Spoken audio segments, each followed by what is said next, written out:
ठीक आहे, एक लेक्चर आता करून बघूया तसं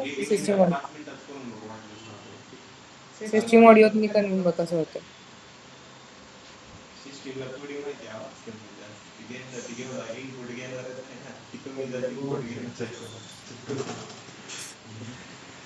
बरं ठीक आहे, चलो.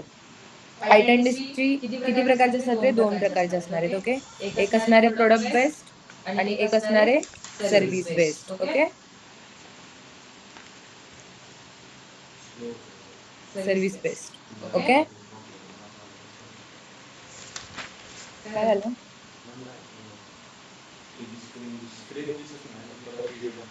कारण की नेटचा प्रॉब्लेम असणार आहे. नेट इश्यू असेल तर मग स्क्रीनचा प्रॉब्लेम असेल.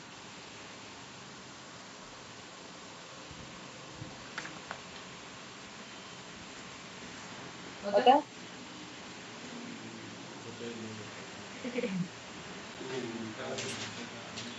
Okay, done.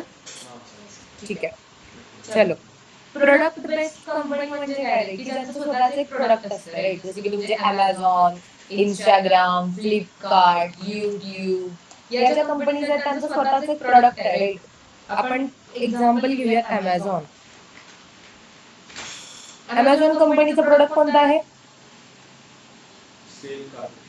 कोणतं प्रोडक्ट आहे? पण प्रोडक्टचं नाव काय? Amazon TV.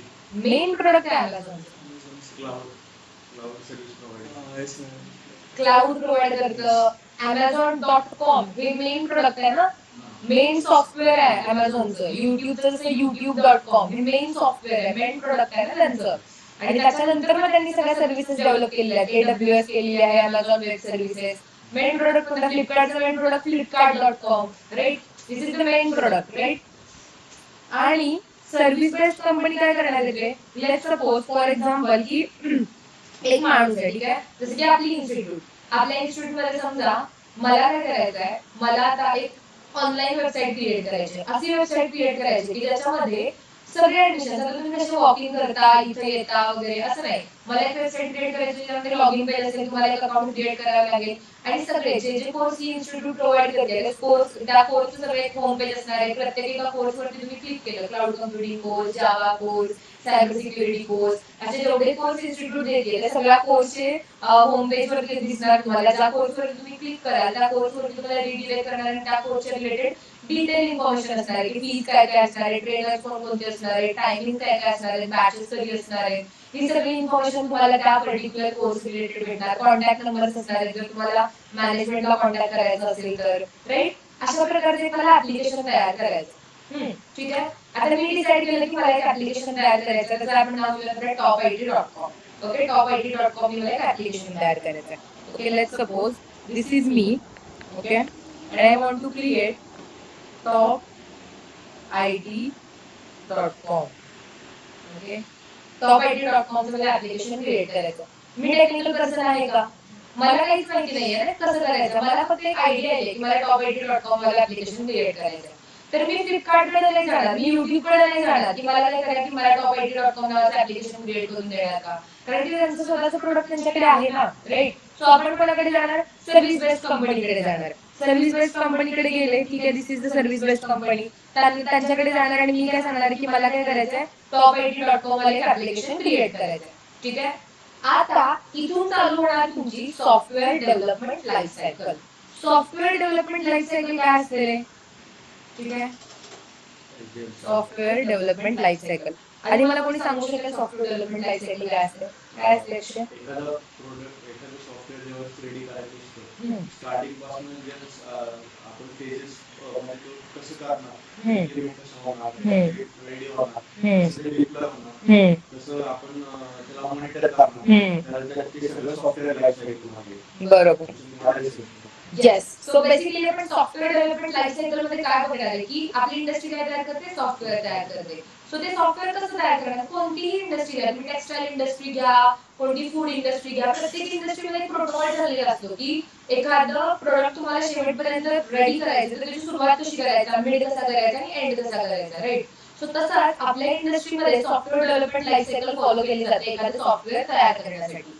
ठीक आहे, सो आपली जी सॉफ्टवेअर डेव्हलपमेंट लाईफ सायकल आहे ती डिफरंट डिफरंट फेजेस मध्ये डिवाइड झालेली आहे. ओके, चलो कोणकोणत्या फेजेस आहेत बघूया. सगळ्यात सुरुवातीची फेज काय असणार आहे? Planning phase. Okay,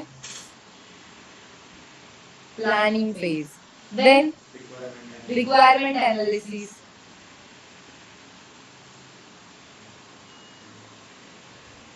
Then designing. Then designing phase, right? Then development. Then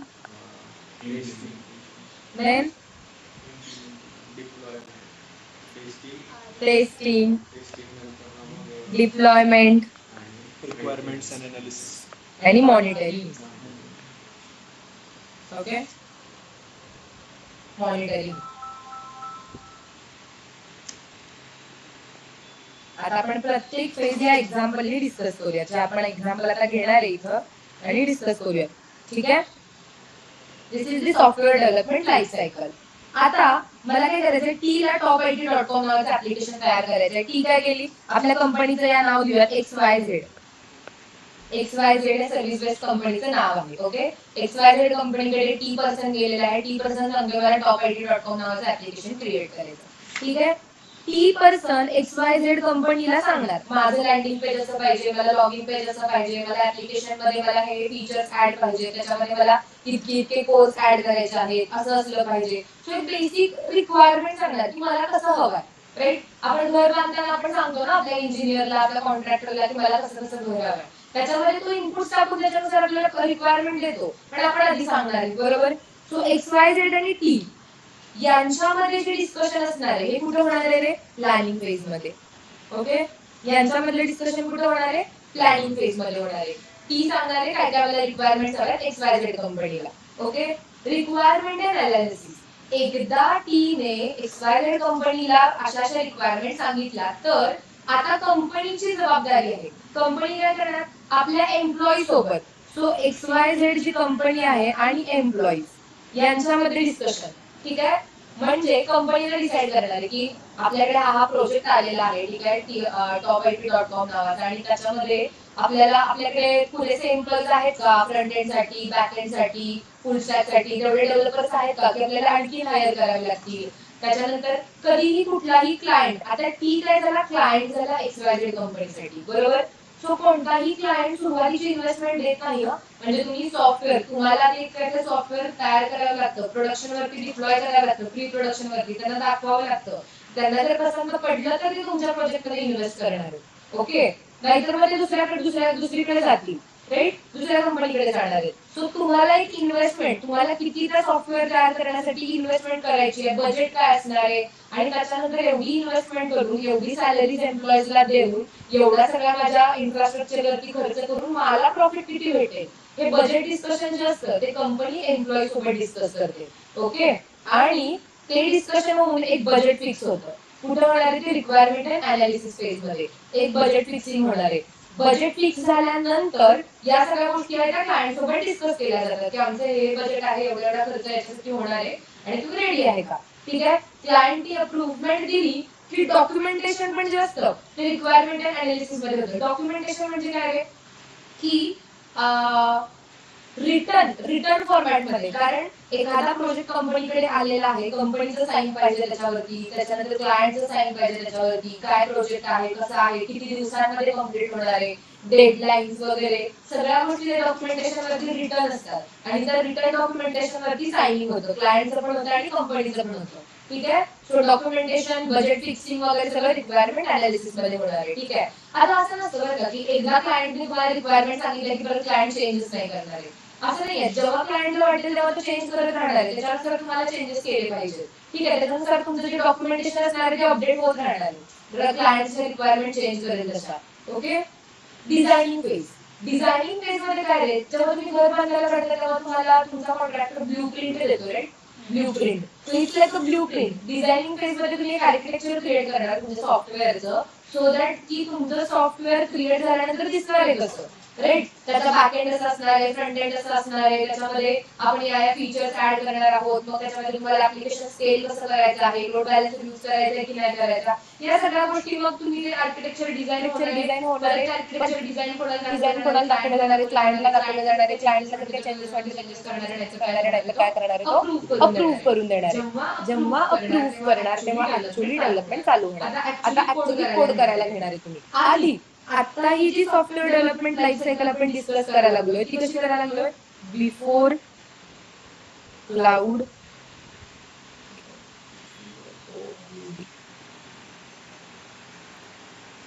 and डेव्हऑप्स. Cloud आणि डेव्हऑप्स इम्प्लिमेंट व्हायच्या आधी traditionally software development life cycle कशी चालायची हे आपण इकडे डिस्कस करतोय. ओके, सो काय व्हायचं रे, अनालिसिस, डिझायनिंग, डेव्हलपमेंट, टेस्टिंग, याच्यामध्ये डिझायनिंग फेज झाल्यानंतर डेव्हलपमेंट चालू व्हायची. आता बिफोर डेव्हऑप्स किंवा क्लाउड सॉफ्टवेअर आर्किटेक्चर, सॉफ्टवेअरचं जे आर्किटेक्चर असतं ते मोनोलिथिक आर्किटेक्चर मध्ये सॉफ्टवेअर डेव्हलप व्हायचे. मोनोलिथिक ऍप्लिकेशन म्हणजे काय रे,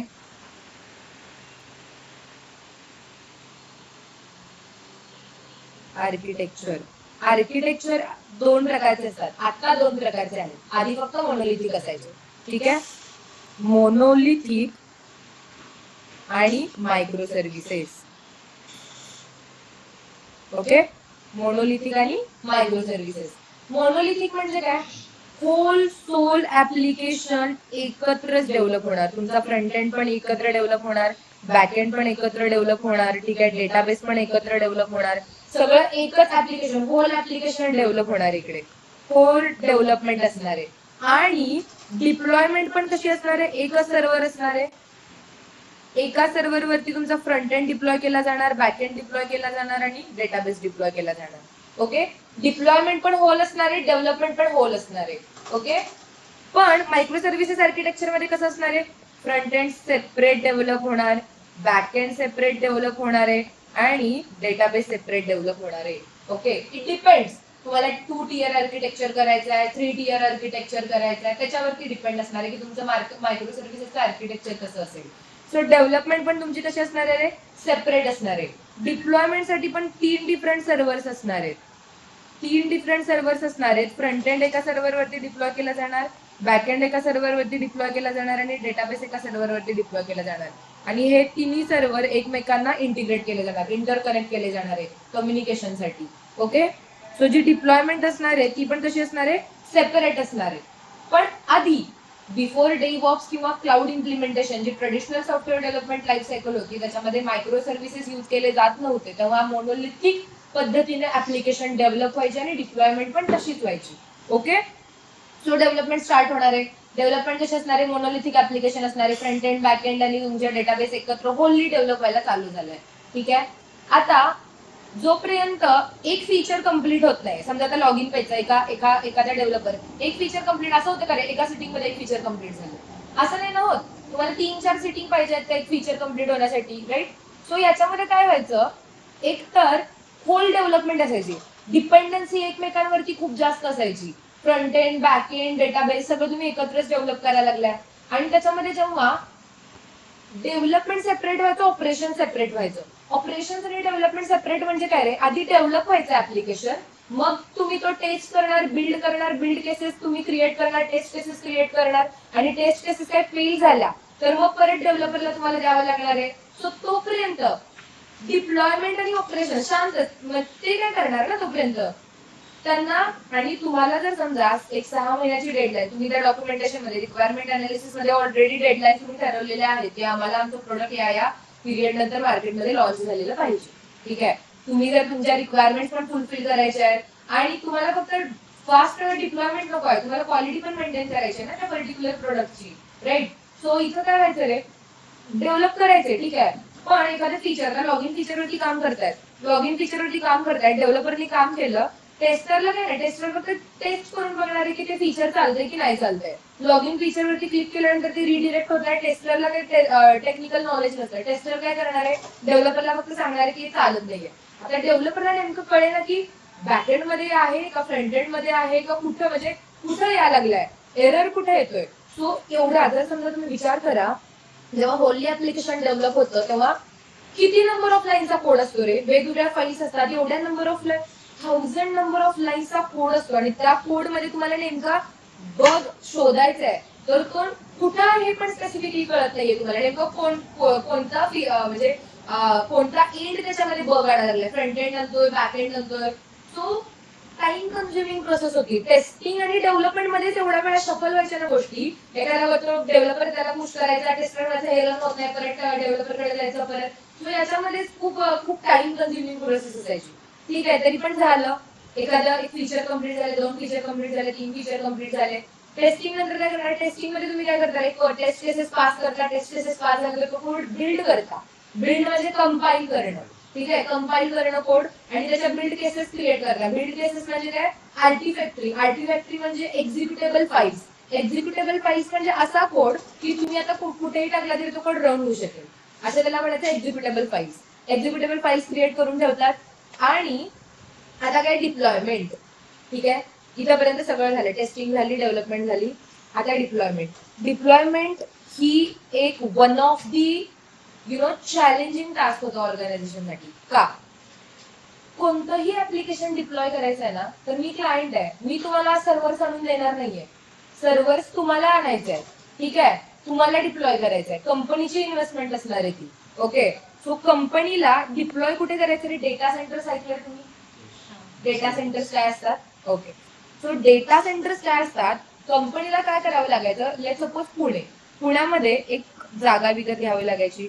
ठीक आहे, त्या जागेवरती एक बिल्डिंग बांधावी लागायची. ठीक आहे, सो आपली पुण्यामध्ये त्यांनी काय केली, एक जागेमध्ये इन्व्हेस्टमेंट केली आहे, बिल्डिंग बांधली आहे. बिल्डिंग मध्ये मग स्ट्रक्चर असं असायचे की वेगवेगळे फ्लोअर्स असायचे. ठीक आहे, बिल्डिंगला या, आणि प्रत्येक एका फ्लोअर्स वरती काय असायचे, असे सर्व्हर्स असायचे. सर्व्हर्स म्हणजे काय रे, फिजिकल मशीन आपलं लॅपटॉप सारखं. ठीक आहे, बट त्याचा प्रोसेसर वेगळा असणार आहे, स्टोरेज वगैरे सगळ्याच गोष्टी. ठीक आहे, असे डिफरंट सर्व्हर्स असायचे, number of servers each floor वरती. याला काय म्हणणार आहे आपण, data centres. So data centres मध्ये इन्व्हेस्टमेंट करावी लागायची. ठीक आहे, आता फक्त डेटा सेंटर्स बांधले आणि सर्व्हर्स आणले झालं असं नाही होणार. सर्व्हर्स आणले तर त्याचा मेंटेनन्स आला, कूलिंग आलं, 24/7 सिक्युरिटी आली, राईट, या सगळ्या गोष्टी त्याच्यासोबत आल्या. त्याच्यानंतर अजून काय रे, फक्त सर्व्हर्स आले म्हणजे नाही ना, तुम्हाला जर तुमचं सॉफ्टवेअर डिप्लॉय करायचं असेल तर एन्व्हायरमेंट सेटअप करावे लागणार आहे. एन्व्हायरमेंट सेटअप म्हणजे काय की ते ऍप्लिकेशन topit.com ऍप्लिकेशन रन होण्यासाठी त्या सर्व्हरवरती काही लायब्ररीज असतात, डिपेंडन्सीज असतात, त्याला डिपेंडंट सॉफ्टवेअर इन्स्टॉल करावे लागतात. सो बेसिकली तुम्हाला एक एन्व्हायरमेंट क्रिएट करावं लागतं ते सॉफ्टवेअर रन होण्यासाठी त्या पर्टिक्युलर मशीनमध्ये. सो ते एन्व्हायरमेंट क्रिएट करण्यासाठी परत तुम्हाला ऍडमिन टीम हायर करावी लागणार आहे. ऍडमिन टीम साठीचा वेगळा खर्च आला, बरोबर ना. आणि फक्त एकच मशीन नाही कॉन्फिगर करायचे, किती सर्व्हर्स आहेत बघा तिथं. प्रत्येक एका मशीन मध्ये जर चुकून जरी एका सर्व्हर मध्ये जर सेम कॉन्फिगरेशन नाही झाली तर तुमचं मशीन, तुमचं सॉफ्टवेअर रन नाही करणार तिकडे. एन्व्हायरमेंट कम्पॅटिबिलिटी इश्यू खूप सारे. म्हणून तर तुम्ही जर कधी आधीच्या इंजिनियर सोबत जर तुमचे कोण मोठे भाऊ असतील 10-1 वर्ष आयटी मध्ये काम करत असतील वगैरे, त्यांना विचारते किती एन्व्हायरमेंट कम्पॅटिबिलिटी इश्यू असायचे. कारण की त्यावेळी एवढं क्लाउड डेव्हऑप्स वगैरे इम्प्लिमेंटेड नव्हतं ना, त्याच्यामुळे खूप एखादा साधा छोटे आतला सॉफ्टवेअर होतं, आता का नाही होत आहे. डेव्हलपमेंट टीम आणि टेस्टिंग टीम मध्येच प्रॉब्लेम आहे. खूप व्हर्जनचा प्रॉब्लेम असतो. व्हर्जन्स प्रॉब्लेम असतो. जेव्हा अपग्रेड, व्हर्जन तर जाऊ दे, ठीक आहे, व्हर्जनचा प्रॉब्लेम तेव्हा येणार जेव्हा आपण अपग्रेड करणार सॉफ्टवेअर. ठीक आहे, अपग्रेड करणार. जेव्हा बेसिक सॉफ्टवेअर जरी तुम्ही सुरुवातीचा सॉफ्टवेअर जरी तुम्ही क्रिएट करताय ना, तरी पण जेव्हा तुम्ही कोड मध्ये चेंजेस करताय, काय करताय, त्याच्यासाठी ट्रॅक करण्यासाठी काही नव्हत्या गोष्टी. तो कोड तुम्ही एकाच सिस्टीम, एकाच मशीन वरती एका दुसरी रिपॉझिटरी क्रिएट करून तिथे क्लोन केला जायचा. मग ते कळायचे नाही चेंजेस, कोणता कोड, अरे मी नेमकं कालच्या कोड मध्ये काय चेंजेस केला होता आणि आजच्या कोड मध्ये काय चेंजेस केलेला आहे. सगळं तसं खूप असं स्पॉइल्ड असायचं सगळ्या गोष्टी. ठीक आहे, तर मग काय झालं, हे डेटा सेंटर्स मध्ये त्यांची इन्व्हेस्टमेंट आली. Environment admin team separate hire करावी लागली, ऍडमिन टीमला पैसे द्यावे लागले आणि सगळे एन्व्हायरमेंट सेटअप करावे लागले. ठीक आहे, एन्व्हायरमेंट सेटअप झालेला आहे. आता तुम्ही म्हणाल की एकच सॉफ्टवेअर आणि एवढे मल्टिपल मशीन्स कशाला, बरोबर ना. एकच तर topit.com नावाचं सॉफ्टवेअर तयार करायचं, का बरं मल्टिपल मशीन्स आहेत मग आपल्याकडे, सर्व्हर्स का करावे लागतील मल्टिपल. कॉन्सेप्ट सांग. येस, कारण तुमच्या topit.com वरती 1-2 युजर्स फक्त ऍक्सेस करणार आहेत का रे, किती युजर्स असतील ना, राईट. आणि जसं नंबर ऑफ युजर्स वाढतील तशी तुमच्याकडे सर्व्हर्स पाहिजेत ना, नाहीतर मग सर्व्हर डाऊन होणार आहे. एकच जर सर्व्हर ठेवला तर तुम्ही, सर्व्हर डाऊन झाला तर काय, युजरला डाऊन टाइम फेस होणार. युजर डाऊन टाइम फेस झाला तर एक तर कंपनीचं रेप्युटेशन गेलं, ठीक आहे, मार्केटमधलं. एखाद्या जर तू युजरला जर सर्व्हिस भेटली नाही चांगली तर कंपनीचं रेप्युटेशन गेलं मार्केटमधलं. क्लायंट पण डिसअपॉइंट होणार आहे तुमचा, जो ज्या क्लायंटसाठी तुम्ही काम करताय तो. त्याच्यामुळे सर्व्हर नेहमी अप ठेवणं. कंपनीचं नुकसान खूप होतं जेव्हा सर्व्हर डाऊन होतो. आता हे मायक्रोसॉफ्टचा नुकसान खूप झालं असणार आहे. एवढ्या वेळ डाऊन टाइम त्यांनी जर केलाय, किती खूप नुकसान झालं असणार आहे मायक्रोसॉफ्टचं. बिलियन्स मध्ये नुकसान आहे ते एवढ्या वेळ. आता जो कोण इंटर्न असेल, जो कोण असेल त्याला ले ऑफ तर केलंच असेल, जे पण काय असेल ते. बट मेजर नुकसान होतं जेव्हा डाऊन टाइम सर्व्हर डाऊन होतो ना कंपनीचा. तो त्यासाठी टॉप डेट मध्ये झाला आमच्या टॉप डेट एकच टायमिंगला सगळे जे विंडोज अपडेट जे नॉट अपडेट ठेवलं. अच्छा, त्याच्यामुळं कधी कधी आता याच्यामध्ये पण असं असतं की आपल्याकडे डिप्लॉयमेंट स्ट्रॅटेजीज पण कधी फेल झालं. डिप्लॉयमेंट स्ट्रॅटेजीज असतात, जर अपडेट जर फेल झाला कधी, ठीक आहे, आपलं व्हर्जन जर चाललं नाही, युजर कडून काही आपल्याला असेल तर आपल्याला लगेच रोल बॅक झालं पाहिजे पाठीमागं प्रिव्हियस व्हर्जनला. सो आपण AWS मध्ये बघणार आहोत की रोल बॅक स्ट्रॅटेजीज काय असतात. Blue green deployment, canary deployment, these are the roll back strategies we have to implement during the deployment of the software. जेव्हा आपण सॉफ्टवेअर डिप्लॉय करतो ना तेव्हाच आपल्याला रोल बॅक स्ट्रॅटेजीज इम्प्लिमेंट करावे लागतात, असे डिझास्टर्स टाळण्यासाठी, अवॉइड करण्यासाठी. ओके, सो बेसिकली काय होणार आहे, डेटा सेंटर्स मध्ये आपण इन्व्हेस्टमेंट केली, ऍडमिन टीम आपण हायर केलेली आहे. आता आपण सॉफ्टवेअर याच्यावरती डिप्लॉय करणार आहे, ठीक आहे. सॉफ्टवेअर डिप्लॉय केले, स्केल अप स्केल डाऊन सगळं आहे. पण जेव्हा आता मी समजा सेल लावला, top-it.com वरती मी सेल लावला, जर एका स्टुडंटने ऍडमिशन घेतलं तर एका जून ते जुलैमध्ये एका महिन्यासाठी सेल आहे की एका स्टुडंटने ऍडमिशन घेतलं तर एकाला फ्री. युजर काय होणार आहे, वाढणार ना, नंबर ऑफ युजर्स वाढणार आहेत. सो जर समजा आता जर 3च मशीन युज होत आहे, ठीक आहे, रेग्युलर बेसिसवरती 3 मशीन युज होत आहेत आणि आता बाकी सगळे मशीन्स आहेत ते डिऍक्टिव्हेट मोडवरती आहेत ना, ते युज होत नाहीये. पण अचानक जर युजर बेस वाढला तर ते मशीन रन करतीलच असं नाहीये, कळते का. कारण इव्हन जरी त्यांचा मेंटेनन्स ठेवला वगैरे असला तरी मशीन गोष्ट आहे, एवढी 4-5 महिने जर बंद आहे, 4-5 महिन्यांनी एकदा सेल लागतोय, ठीक आहे. जर एखादं मशीन जर तरी पण त्याच्यामधून जर बंद पडलं तर त्याच्या रिप्लेसमेंटसाठी वेगळा खर्च असतो. परत तुम्हाला ते फिजिकल सर्व्हर बाजारातून आणावं लागेल. फिजिकल फक्त सर्व्हर नाही आणायचा, इथे येऊन सेटअप करायचं तुम्हाला, तो एन्व्हायरमेंट सेटअप करायचा, परत ऍडमिन टीमला सगळं सेटअप करावं लागणार. तो खूप केओस होता तो, ठीक आहे. सगळ्या गोष्टी आपण केलेल्या आहेत, आपण बॅकअप्स अगदी व्यवस्थित ठेवलेल्या आहेत. आपला मेंटेनन्स आपण 24/7 आवर्स मेंटेनन्स आहे, सगळं आहे, ठीक आहे. कंपनीने एवढी इन्व्हेस्टमेंट केलेली आहे की आपली युजरला डाऊन टाइमच एक्सपिरियन्स नाही झाला पाहिजे, ठीक आहे. बट पुण्यामध्ये कधी फ्लड आला आणि बिल्डिंग गेली किंवा क्लायंटनी पण करू शकतात, क्लायंट पण क्लायंटनी केला तर ठीक आहे, तो कॉस्ट म्हणजे ती कॉस्ट रिकव्हरेबल आहे का बरं, कारण की त्यांना दुसरा प्रोजेक्ट आला तर ती त्याच्यामधून रिकव्हर करून टाकू शकतात कॉस्ट, ठीक आहे. इतकं काय म्हणजे ते त्यांच्यावरती आहे. बट हे इन्फ्रास्ट्रक्चर वाला मी तुम्हाला सांगायला लागले, दिस इज इन्फ्रास्ट्रक्चर. हे जे आपण करतो त्याला इन्फ्रास्ट्रक्चर म्हणतात. बिल्डिंग मध्ये, सर्व्हर मध्ये एन्व्हायरमेंट क्रिएट वगैरे करता, याला इन्फ्रास्ट्रक्चर इन्व्हेस्टमेंट म्हणतात. इन्फ्रास्ट्रक्चर इन्व्हेस्टमेंट तुमची झिरोला गेली, त्याच्यामुळे आता तुम्ही स्टार्टअपचं प्रमाण बघा किती वाढलंय. आधी नव्हते एवढे स्टार्टअप्स, कारण परवडायचं सगळ्या लोकांना. कंपनीमध्ये इन्व्हेस्ट करा, डेटा सेंटर्स मध्ये इन्व्हेस्ट करा, सर्व्हर्स मध्ये इन्व्हेस्ट करा, राईट. सो त्याच्यामुळे तेवढं परवडायचं नाही लोकांना. आता स्टार्टअप खूप वाढलेले आहेत आयटी इंडस्ट्रीमध्ये. सो याच्यामुळे काय व्हायचं, झिरोला जायची सगळी इन्व्हेस्टमेंट. त्यानंतर saviour comes into the picture, which we called as AWS. Okay, one man army. So in 2002, okay, इतकं अमेझॉन वाल्यांनी, इव्हन अमेझॉन मध्ये जे लोक काम करतात त्यांना पण माहित नव्हतं की आपल्या कंपनीमध्ये इतकं काहीतरी खतरनाक प्रोजेक्ट चालू आहे, ठीक आहे. कारण जे AWS वरती काम करतात ना त्यांना पण, जसे की रॉचे जे लोक असतात ना त्यांना एवढं सिक्युअरली आपली इन्फॉर्मेशन बाहेर गेली नाही पाहिजे, एवढं सिक्युअर एन्व्हायरमेंट त्यांनी क्रिएट केलेलं ना की प्रोजेक्ट काय चाललाय. क्लाउड आधी होतं, म्हणजे असं नाहीये की फक्त AWS ने क्लाउड आणलं, क्लाउड होतं, पण क्लाउडनी कधी ग्लोबली क्लाउड म्हणजे असं आपण करू शकतो, इन्फ्रा ग्लोबली करू शकतो क्लाउडचा, असं कधी कोणी विचार केला नव्हता. क्लाउड प्रत्येक जण आपापल्या कॅम्पस मध्ये युज करायचे, आपल्या कंपनीज मध्ये क्लाउड युज करायचे. ग्लोबली असं काहीतरी क्लाउड कॉन्सेप्ट कोणीतरी आणेल, कारण की ऑब्व्हियसली पैसा पण पाहिजे तुमच्याकडे तेवढा, तुम्ही एवढ्या इन्फ्रावरती खर्च करताय तर तुमच्याकडे तेवढी इन्व्हेस्टमेंट पण पाहिजे ना, सो तेवढी तगडी कंपनी पाहिजे. सो अमेझॉननी काय केलं, 2002 मध्ये आधी त्यांचं इंटरनली क्लाउड, पण जे ग्लोबली इन्व्हेस्ट करणार आहेत, ग्लोबली जे ते रन करणार आहेत, ते आधी त्यांनी इंटरनली 2002 मध्ये रन केलं क्लाउड. आणि त्यानंतर 2003 मध्ये त्यांनी मार्केटमध्ये क्लाउड प्रोडक्ट लॉन्च केलं, ठीक आहे, ज्याला म्हटलं जातं AWS, Amazon web services.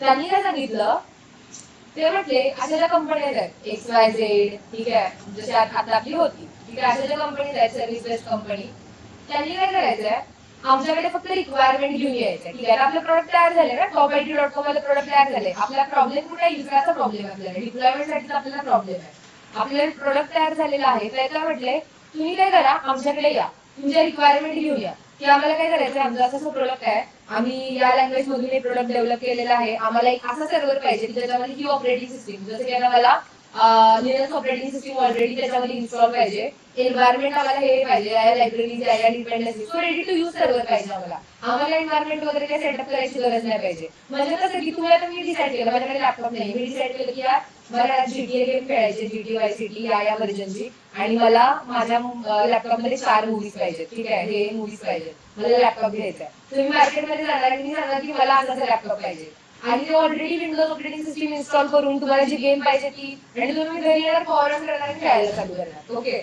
Imagine करा अशी सिच्युएशन आहे. तसं अमेझॉनने काय केलं की तुम्ही काय करा, आमच्याकडे रिक्वायरमेंट घेऊन आम्ही तुम्हाला सर्व्हर प्रोव्हाइड करणार, तुम्हाला तुमचे डेटा सेंटर्स मध्ये इन्व्हेस्ट करायची, फिजिकल मशीन मध्ये इन्व्हेस्ट करायची काही गरज नाहीये, आम्ही तुमच्यासाठी डेटा सेंटर्स बांधून देणार, आम्ही फिजिकल सर्व्हर मध्ये इन्व्हेस्टमेंट करणार, तुम्हाला फक्त रिमोट ऍक्सेस घ्यायचा, काल आपण SSH कमांड बघितलेली, तुम्हाला फक्त रिमोट ऍक्सेस घ्यायचा त्या सर्व्हरचा, आणि तुम्हाला रेंट पे करायचं फक्त त्या सर्व्हरसाठी. ओके, रेंट पे करायचं, आणि रेंट पण पे कसं करायचं रे, रेंट पण पे कसं, pay as you go, pay as you go, अशा पद्धतीने तुम्हाला रेंट पे करायचं. Okay, pay as you go, pay as you go म्हणजे काय, जेवढा 5 मिनिटासाठी तुम्ही युज केला आमचा सर्व्हर, 5 मिनिटासाठी रेंट पे करा, 10 मिनिटासाठी केलाय 10 मिनिटासाठी करा, 24 तासासाठी केलाय 5 मिनिटासाठी लॅग ठेवलाय 5 मिनिटासाठी तर नाही करायचं, 24 तासांसाठी करायचं.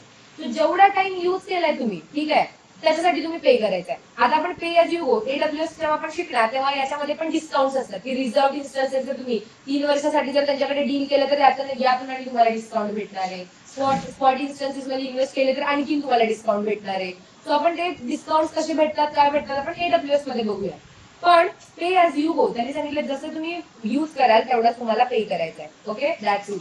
किती इझी झाले रे आता लोकांसाठी, की त्यांना काही डेटा सेंटर्स पण युज करायचे नाहीयेत, काय नाहीयेत, त्यांना फक्त त्यांच्या रिक्वायरमेंट सांगायचे, त्यांना server ready to use servers भेटणार आहेत आणि त्यांना काय करायचंय, डिप्लॉय करायचंय. सो आता हे जे डेटा सेंटर्स असणार आहेत, ठीक आहे, ही जरी डेटा सेंटरची इन्व्हेस्टमेंट कुणाची आहे, अमेझॉनची आहे. अमेझॉननी काय केलं, जागोजागी वेगवेगळ्या कॉन्टिनेंट्स मध्ये, वेगवेगळ्या कंट्रीज मध्ये, वेगवेगळ्या ठिकाणी डेटा सेंटर्स उभे केले, ठीक आहे, त्यांची इन्व्हेस्टमेंट होती डेटा सेंटर्स मध्ये, सर्व्हर्स वगैरे सगळे. आता त्याच्यामध्ये रिजन्स मध्ये त्यांनी डेटा सेंटर्स उभे केले, मग एजीज असतात, अवेलेबिलिटी झोन, ते काय असतात ते पण आपण बघूयात AWS करताना. सो असे वेगवेगळ्या प्रकारचे डेटा सेंटर्स वेगवेगळ्या सिटीमध्ये केले त्यांनी. का बरं, लेटन्सी, लेटन्सी म्हणून एक कॉन्सेप्ट आहे. लेटन्सी म्हणजे काय, समजा topit.com, आता माझा जर सर्व्हर USA मध्ये डेटा सेंटर्स असतो तर प्रत्येक वेळी रिक्वेस्ट तिकडे आपल्याला सेंड करायला लागणार, युजर बेस इंडियामध्ये, राईट. सो लेटन्सी म्हणजे काय रे, जो टाइम लागतो डेटा ट्रान्सफर होण्यासाठी, जो टाइम लागतो त्याला लेटन्सी म्हणतात. जेवढी लेटन्सी जास्त तेवढा युजर एक्सपिरियन्स कमी, युजरला सर्व्हिसच चांगली भेटणार नाहीये ना, तुम्हाला तेवढा डेटा पोहोचण्यासाठी तेवढा जास्त वेळ लागतोय, बरोबर का. तर त्याच्यामुळे काय झालं, लेटन्सी कमी करायची. युजर बेस जर इंडियामध्ये असेल तर आमच्या इंडियामध्ये पण डेटा सेंटर्स आहेत. सो इंडियामध्ये आपले मुंबई आणि हैदराबाद मध्ये डेटा सेंटर्स आहेत. ओके, आता पण केलं का कुठेतरी,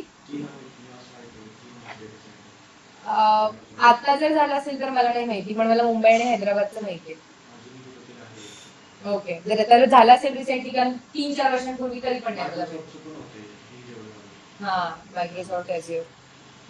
ओके, सो बेसिकली काय केलं त्यांनी, डेटा सेंटर्स बांधले, आपल्याला काय करायचं, फक्त ऍक्सेस घ्यायचा आणि रेंट पे करायचं त्याचं.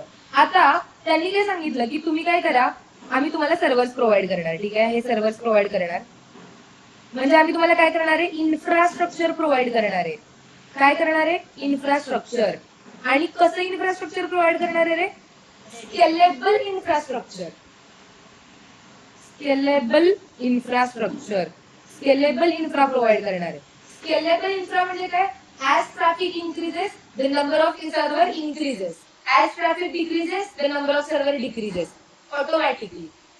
म्हणजे तुम्ही विचार करा, मग अशा केसमध्ये एक फिजिकल मशीन जर डाऊन झालं तर आपल्याला मार्केटमध्ये जाऊन ते आणावं लागायचं. आता असं नाहीये, एक विदिन अ सेकंड AWS मध्ये दुसरा EC2 इन्स्टॉल ऑफ करायचा आहे, click click click, within a minute तुमचा EC2 इन्स्टॉल क्रिएट आहे, सर्व्हर क्रिएट आहे तुमचा, राईट. सो तुम्हाला वेळ नाही लागणार आहे, लगेच तुम्हाला तुम्ही करू शकता, क्रिएट करू शकता, ऑफ करू शकता, डाऊन करू शकता, टर्मिनेट करू शकता, आणि तुम्ही जेवढ्यासाठी यूज केलं तेवढ्यासाठी तुम्हाला पे करायचं.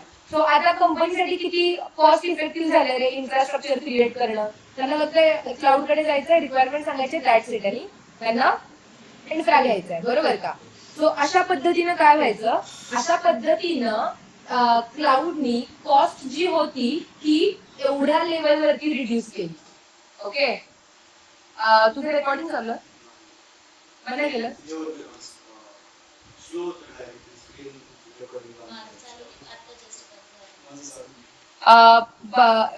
हे कर, पॉज कर बरं. म्हणजे जे रेकॉर्डिंग झालंय ना त्याच्यामध्ये माझा आवाज येतोय का फक्त बघ. ओके, सेव्ह करून बरं, ठीक आहे, चालेल. झाल्यानंतर मग बघूयात आपण आवाज येतोय का. ठीक आहे. हा, तुमचा स्पीकर ऑन? हो, माझा स्पीकर आहे. आवाज येतोय ना रे आदित्य, अमोल? हो मॅम.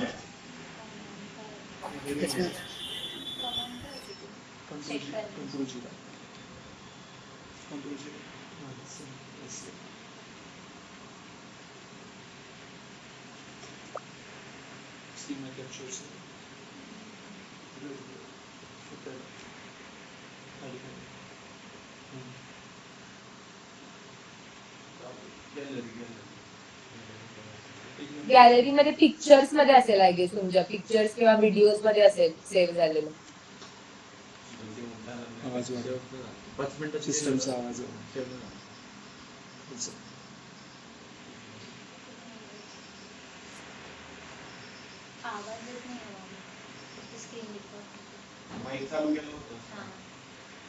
नाही, तुझ्या सिस्टीमचा आवाज वाढव ना, मग येईल. सिस्टमचा आवाज बंद केला.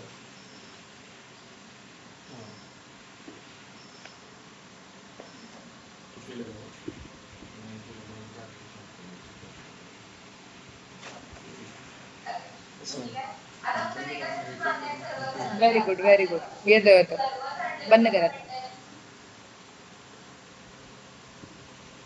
आता कोण ड्राईव्हची लिंक क्रिएट करेल? हा, चालेल,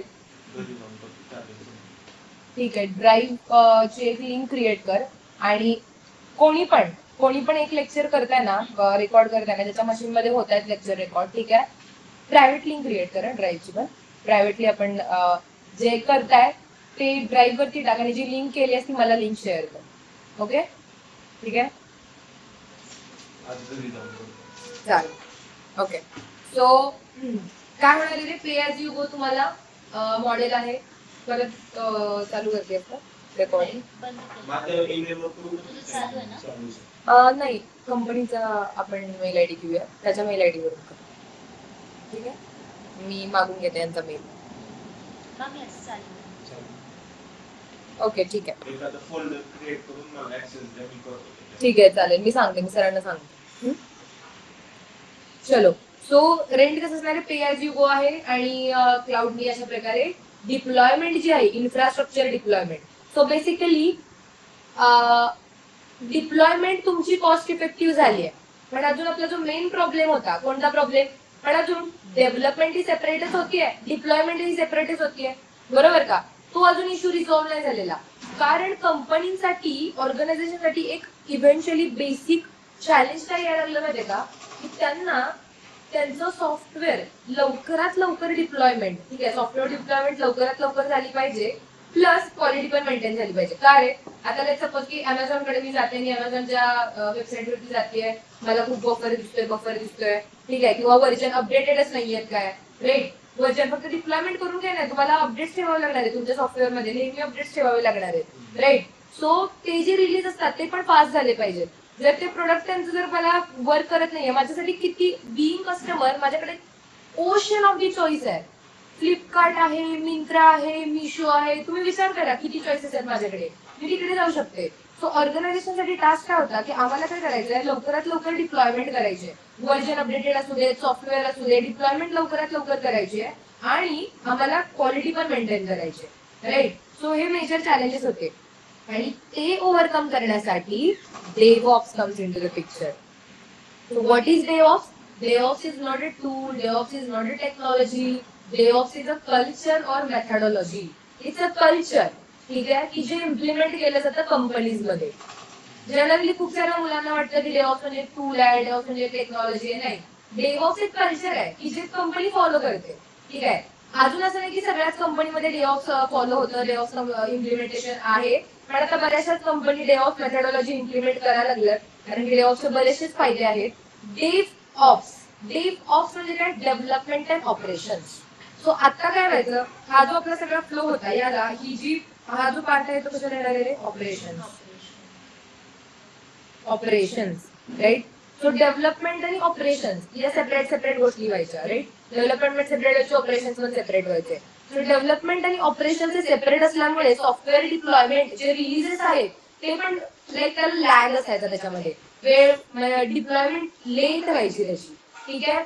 आणि क्वालिटी काय आहे, क्वालिटी कॉम्प्रोमाइज कुठं व्हायची, कारण बग फिक्स करणं, बग फाइंड करणं, याच्यामध्ये असं नाही की प्रत्येक वेळी मॅन्युअल इंटरव्हेन्शन आहेत.